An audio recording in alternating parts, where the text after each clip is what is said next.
ഹരി ഓം. 90ാമത്തെ സ്തുതി ഉദ്ധവ ഉപദേശം. ഇത് ഭാഗവതത്തിൽ 11ാമത്തെ സ്കന്ധം, അധ്യായം 7, 8, 9. വിപ്രശാപത്താൽ തൻ്റെ കുലം സംഹരിച്ച് ഭൂലോകവാസം അവസാനിപ്പിക്കുവാൻ തീർച്ചയാക്കിയത് ഭഗവാനെ ഉദ്ധവർ സമീപിച്ച് പറഞ്ഞു, അങ്ങയെ പിരിഞ്ഞ് അരനിമിഷം പോലും ഇരിക്കുവാൻ എനിക്ക് ശക്തിയില്ല, അങ്ങ് എന്നെ കൂടെ കൊണ്ടുപോകണമെന്ന്. അതിന് ഭഗവാൻ പറഞ്ഞു, ഉദ്ധവ, നീ പറഞ്ഞത് ശരിയാണ്. ബ്രഹ്മാവും മഹേശ്വരനും ലോകപാലന്മാരും എല്ലാം എൻ്റെ വൈകുണ്ഠവാസം ഇച്ഛിക്കുന്നു. ബ്രഹ്മാവിൻ്റെ അപേക്ഷയാൽ ഇവിടെ ജനിച്ച് ദേവകാര്യം സാധിച്ചു. ശാപത്താൽ ഈ വംശവും നഷ്ടപ്രായമായി. ഇന്നേക്ക് 7ാം ദിവസം ദ്വാരക കടലിൽ മുങ്ങും. ഞാൻ ഭൂമി ഉപേക്ഷിക്കുമ്പോൾ കലികാലം തുടങ്ങും. അക്കാലത്ത് നീ ഇവിടെ വസിക്കേണ്ട. ജനങ്ങൾ അധർമ്മ തത്പരരാകും. അങ്ങ് മനസാ വാചാ കർമ്മണ ചെയ്യുന്ന പ്രവൃത്തികൾ എന്നിൽ സമർപ്പിച്ച് സർവസംഗ പരിത്യാഗിയായി ഒന്നിലും സംഘമില്ലാതെ സഞ്ചരിക്കൂ. സർവഭൂതസ്ഥമാത്മാനം സർവഭൂതാനി ച ആത്മനി. കൈവല്യ ഉപനിഷത്ത്. അപ്പോൾ ഉദ്ധവൻ ചോദിച്ചു, സർവസംഗ പരിത്യാഗിയായി സഞ്ചരിക്കാൻ അങ്ങ് പറഞ്ഞു. കളത്രപുത്രമിത്രാദികളിൽ സംഘം വെക്കാതെ സഞ്ചരിക്കാനുള്ള മനസ്സ് ലഭിക്കുവാൻ ഞാൻ എന്താണ് ചെയ്യേണ്ടത്?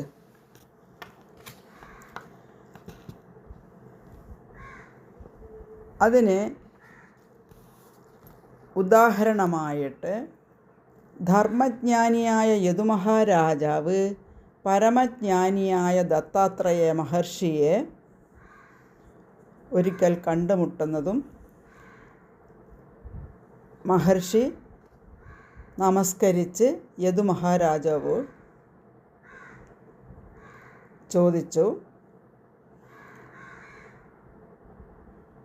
മഹർഷിയെ നമസ്കരിച്ച യദുമഹാരാജാവ് ചോദിച്ചു, അങ്ങ് കേവലം ഒരു ബാലനെ പോലെ ഒരു ദുഃഖവുമില്ലാതെ സദാ ആനന്ദത്തോടെ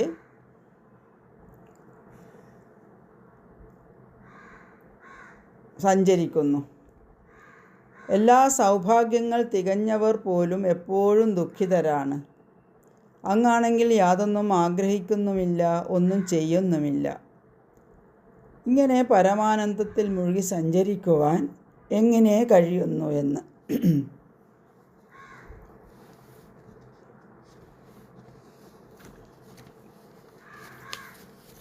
ഈ സംവാദം ശ്രീകൃഷ്ണൻ ഉദ്ധവർക്ക് പറഞ്ഞു കൊടുക്കുകയാണ്.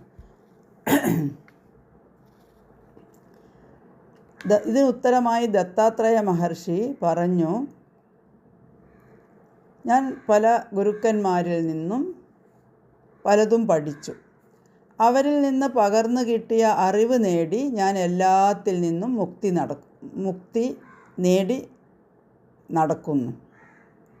അങ്ങനെ ഞാൻ 24 ഗുരുക്കന്മാരെ ഇവിടെ പറയാം. പൃഥ്വി, വായു, ആകാശം, ജലം, അഗ്നി, ചന്ദ്രൻ, സൂര്യൻ, കപോതം, പെരുമ്പാമ്പ്, സമുദ്രം, പാറ്റ, വണ്ട് അല്ലെങ്കിൽ തേനീച്ച, ആന, തേനെടുക്കുന്നവൻ, മാൻ, മത്സ്യം, പിങ്കള, കുരരമെന്ന പക്ഷി, കുട്ടി, കന്യക, അസ്ത്രമുണ്ടാക്കുന്നവൻ, സർപ്പം, എട്ടുകാലി, വേട്ടാളൻ.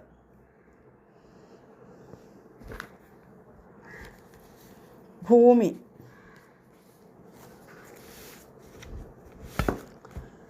എന്തെല്ലാം പീഡനങ്ങൾ ഏൽക്കേണ്ട വന്നാലും അത് തൻ്റെ കർമ്മഫലമാണെന്നറിഞ്ഞ് ധർമ്മമാർഗത്തിൽ നിന്ന് വ്യതിചലിക്കാത്തവരാകണം നാം എന്ന്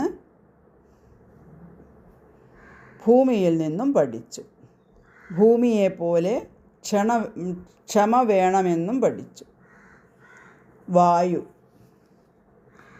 ഗുണങ്ങളും ദോഷങ്ങളും ഏൽക്കാതെ വായുവിനെ പോലെ സഞ്ചരിക്കണം. വായുവിന് ഗന്ധം സ്വന്തമായിട്ടില്ലല്ലോ. ആകാശം. അപരിച്ഛിന്നമായ ആത്മാവ് സർവവ്യാപകമാണെന്ന് ആകാശത്തിൽ നിന്നും പഠിച്ചു. വെള്ളം. വെള്ളത്തെപ്പോലെ മാധുര്യമേറിയ സ്വഭാവവും നൈർമല്യവും പരിശുദ്ധിയും ഉണ്ടാകണമെന്നും പഠിച്ചു. അഗ്നി. എന്ത് ഭക്ഷിച്ചാലും അഗ്നിയെപ്പോലെ ഒരു ദോഷവും പ്രാപിക്കാതിരിക്കണം. ചിത്തം ആത്മാവിൽ അടക്കി അഗ്നിയെപ്പോലെ ശുദ്ധി കൈവരിക്കണം. ചന്ദ്രൻ. ചന്ദ്രൻ്റെ കലകൾക്കെന്ന പോലെ ജനന മരണങ്ങൾക്കിടയിലെ ഭാവങ്ങൾ ശരീരത്തിന് മാത്രമേയുള്ളൂ. ആത്മാവിനില്ല. വൃദ്ധിക്ഷയങ്ങൾ ചന്ദ്രനില്ല, കലകൾക്കാണ്. സൂര്യൻ. ഒരേ സൂര്യൻ പല പാത്രങ്ങളിലും പ്രതിബിംബിക്കും. അതുപോലെ ഒരേ ആത്മാവ് പല ദേഹങ്ങളിൽ പരിശോഭിക്കുന്നു എന്ന് സൂര്യൻ പഠിപ്പിച്ചു. കപോതപക്ഷി. താനെന്നും തൻ്റേതെന്നുമുള്ള അതിസ്നേഹം മൂലം ദുഃഖവും നാശവും സംഭവിക്കുമെന്ന് കപോതം പഠിപ്പിച്ചു.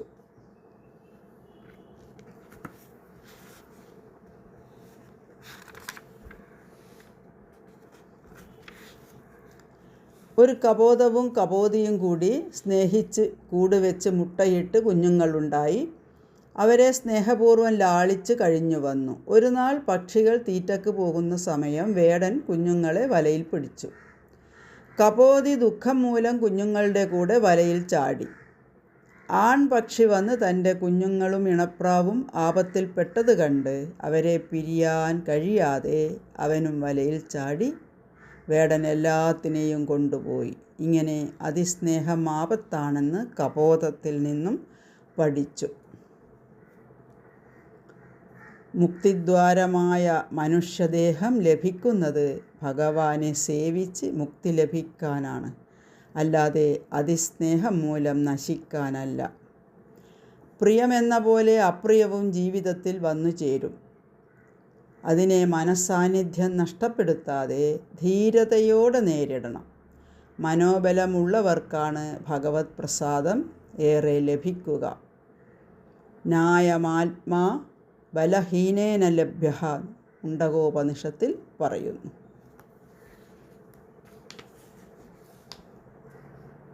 പെരുമ്പാമ്പ്. യാദൃച്ഛികമായി കിട്ടുന്നതുകൊണ്ട് തൃപ്തിപ്പെട്ട് ജീവിക്കണമെന്ന് പെരുമ്പാമ്പ് പഠിപ്പിച്ചു.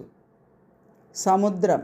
ഭഗവാനിൽ മനസ്സുറപ്പിച്ചവൻ ധനം വന്നാലും പോയാലും സുഖങ്ങൾ വന്നാലും പോയാലും അധികം സന്തോഷിക്കുകയോ ദുഃഖിക്കുകയോ ചെയ്യാതെ നദികൾ വന്നാലും പോയാലും ഒരേ രീതിയിലിരിക്കുന്ന സമുദ്രത്തെ പോലെ സമഭാവനയോടെ ജീവിക്കണം. പാറ്റ. തീ കണ്ട് ഈയാമ്പാറ്റകൾ തിന്നാനുള്ളതാണെന്ന് വിചാരിച്ച് തീയിൽ ചെന്ന് വീഴുന്നതുപോലെ സ്ത്രീയെ കണ്ട് കാമാന്ധനായ ആൾ അവളിൽ മോഹിതനായി നശിക്കുന്നു. വണ്ട്. വണ്ട് പൂവിൽ നിന്ന് തേൻ മാത്രം സ്വീകരിക്കുന്നത് പോലെ ഒരു ഭക്തൻ സർവശാസ്ത്രങ്ങളിൽ നിന്നും ആത്മതത്വത്തെ മാത്രം, അതിൻ്റെ സാരം മാത്രം സ്വീകരിക്കണം. പിടിയാന. കൊമ്പനാനകൾ മുമ്പേ പോകുന്ന പിടിയാനയുടെ സ്പർശത്തെ മോഹിച്ച് വഴി ഏതെന്ന് ശ്രദ്ധിക്കാതെ ചതിക്കുഴിയിൽ വീണുപോകുന്നു. സ്ത്രീസുഖത്തെ മോഹിച്ചവരുടെ പുറകെ പോയാൽ നാശമായിരിക്കും ഫലം എന്ന് പിടിയാന പഠിപ്പിച്ചു. തേനീച്ച. തേനീച്ചകൾ ധാരാളം തേൻ ശേഖരിച്ച് വെക്കുന്നു. തേൻ എടുക്കുന്നവൻ ആ ഈച്ചകളെയും കൂടിനെ തന്നെയും നശിപ്പിച്ച് തേൻ എടുത്തു കൊണ്ടുപോകുന്നു. അതുപോലെ ധനധാന്യാദികൾ ആവശ്യത്തിലധികം കൂട്ടിവെച്ചാൽ കള്ളന്മാർ തട്ടിക്കൊണ്ടുപോകുമെന്ന പാഠം തേനീച്ച പഠിപ്പിച്ചു.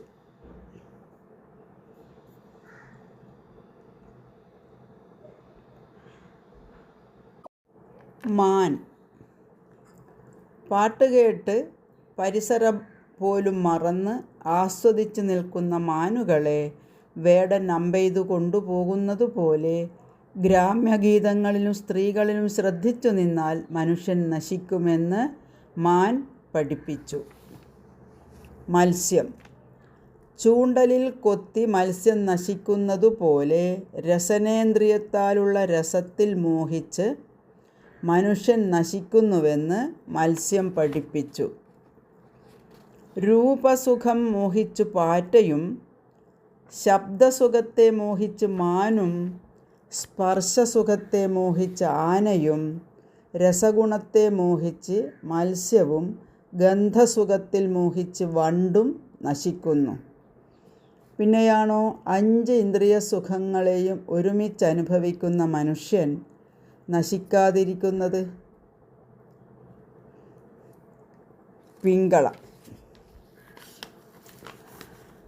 പിങ്കള സുന്ദരിയായ ഒരു വേശ്യയായിരുന്നു. പുരുഷന്മാരെ വശീകരിച്ച് അവൾ ധനം നേടിക്കൊണ്ടിരുന്നു. വിട്ടുവീഴ്ച കൂടാതെ അവൾ പുരുഷന്മാരോട് ധനത്തിന് വേണ്ടി വിലപേശി. അതുമൂലം ഒരു ദിവസം ഒരു പുരുഷൻ പോലും വന്നില്ല. അവൾക്ക് ലോഭ ആധിക്യത്താൽ ഉറക്കവും വന്നില്ല.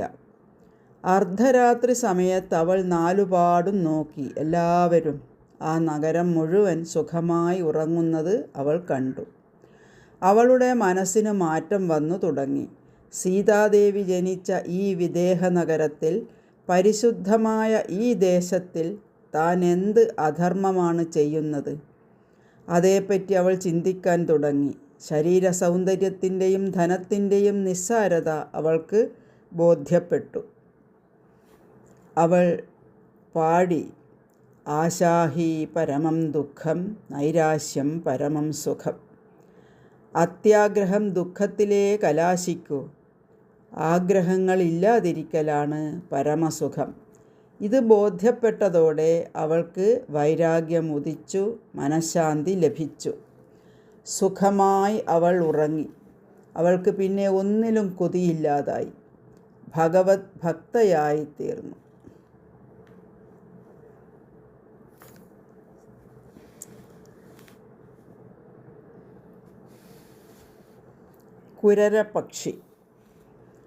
കുരരപ്പക്ഷിയുടെ വലിയ മാംസക്കഷണം കണ്ട് മറ്റ് പക്ഷികൾ അതിനെ ഉപദ്രവിച്ചപ്പോൾ ആ പക്ഷി ഉപേക്ഷിച്ചു.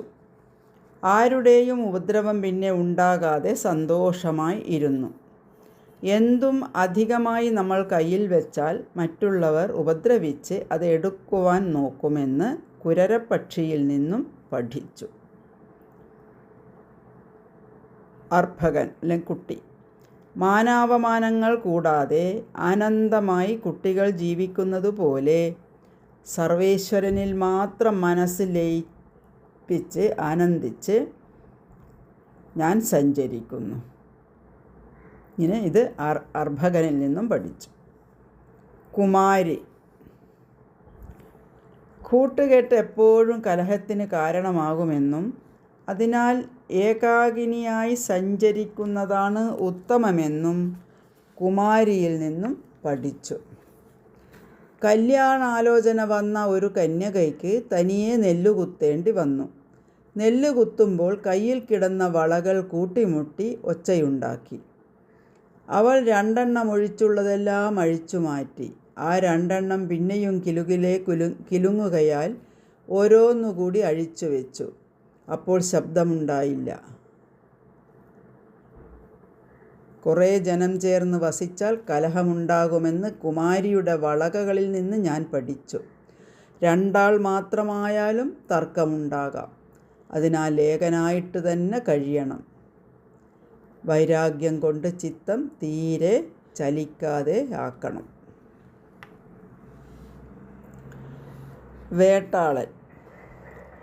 വേട്ടാളൻ പുഴുവിനെ കൂട്ടിലാക്കി ഇടയ്ക്കിടയ്ക്ക് വന്നതിനെ കുത്തി ഭയപ്പെടുത്തി കൂട് അടച്ചിട്ട് പോകുന്നു. ഭയത്താൽ പുഴു വേട്ടാളനെ തന്നെ ചിന്തിച്ച് വേട്ടാളനായി തീരുന്നു. അതുപോലെ നിരന്തരം ഭഗവാനെ ധ്യാനിച്ചാൽ നമുക്കും ഭഗവാനായി മാറാമെന്ന് വേട്ടാളൻ പഠിപ്പിച്ചു.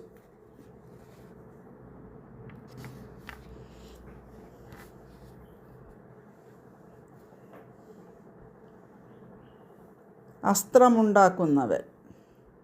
ശരമുണ്ടാക്കുന്നവൻ ശരത്തിൻ്റെ അഗ്രഭാഗം ശരിയാക്കുന്നതിൽ അതീവ ശ്രദ്ധ പതിപ്പിച്ചിരുന്നതിനാൽ പുറത്തുകൂടി രാജാവും വാദ്യഘോഷങ്ങളും പോയതൊന്നും അവൻ അറിഞ്ഞതേയില്ല.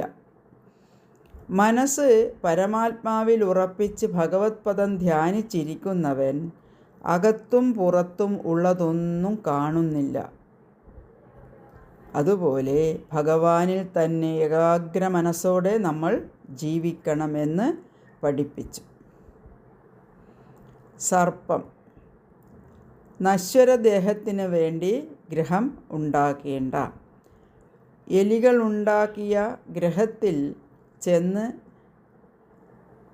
സർപ്പം സസുഖം താമസിക്കുന്നത് കൊണ്ട് സർപ്പവും ഗുരുവാകുന്നു. ദാനം ധർമ്മം എന്നിവ ചെയ്യാതെ വലിയ പിശുക്കു കാണിച്ച് ധനം സമ്പാദിച്ച് വെക്കുന്നവൻ്റെ ധനം തേനെടുക്കുന്നവൻ തേനെടുത്ത് കൊണ്ടുപോകുന്നത് പോലെ മറ്റുള്ളവർ കൊണ്ടുപോകും. എട്ടുകാലി അല്ലെങ്കിൽ ചിലന്തി.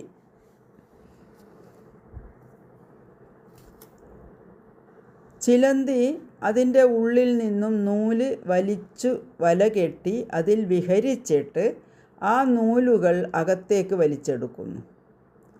അതുപോലെ ഈശ്വരൻ്റെ സൃഷ്ടിയാണ് ഞാൻ ഗ്രഹിച്ചു. എട്ടുകാലിയിൽ നിന്ന് വല എങ്ങനെയോ അങ്ങനെ തന്നെയാണ് ബ്രഹ്മത്തിൽ നിന്ന് ഈ ജഗത്ത് ഉണ്ടായത്. വലയെ സൃഷ്ടിക്കുന്നതിൽ എട്ടുകാലിക്ക് അന്യമായ പദാർത്ഥം ആവശ്യമില്ല.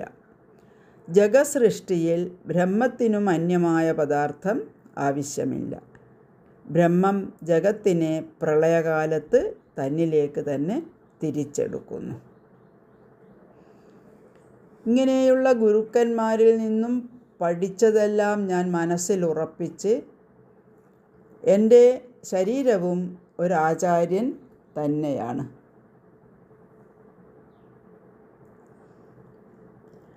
ശരീര സഹായത്താൽ നമ്മൾ ശരിയായ തത്വം തിരയുന്നു. എങ്കിലും ഈ ശരീരം അന്യസമ്പത്താണെന്ന് കരുതി അതിനോടൊട്ടും ചേർച്ചയില്ലാതെ ലോകത്തിൽ ഞാൻ സഞ്ചരിക്കുന്നു. ഈ മർത്യദേഹം വീഴും മുൻപേ മുക്തിക്കായി ബുദ്ധിമാൻ ശ്രമിക്കണം. അഗാധ ബുദ്ധിമാനായ ദത്താത്രേയ മഹർഷി യദുരാജാവോട് ഇപ്രകാരം പറഞ്ഞിട്ട് യാത്ര പറഞ്ഞു പോയി. രാജാവ് മഹർഷിയുടെ വാക്ക് കേട്ട് സർവസംഗ പരിത്യാഗിയായി ഭവിച്ചു. ഓം നമോ ഭഗവതേ വാസുദേവായ.